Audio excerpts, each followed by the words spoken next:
Hello guys, so rate nyo nga ulit yung binili kong treehouse.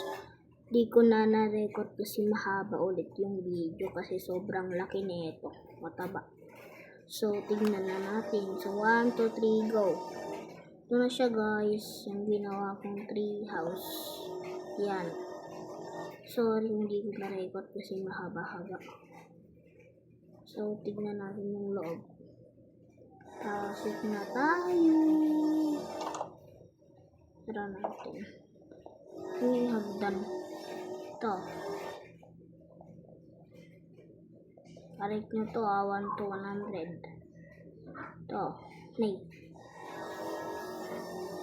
diamante to sa taas.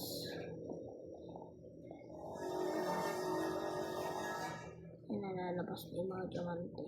Ay, naulog. Ay. Yan na. Ito yung tuktok nito. Teka lang. Ito yung kalas. Yan. Yan yung tuktok niya. Tapos ito na yung pinaka-treehouse. Ito yung diamante ko. Ito na yung treehouse guys. So yan. Ano yung treehouse. Nagpuyatan ko to. So, i-rate nyo na to 1 to 100 itong build kong treehouse. So, bye-bye na.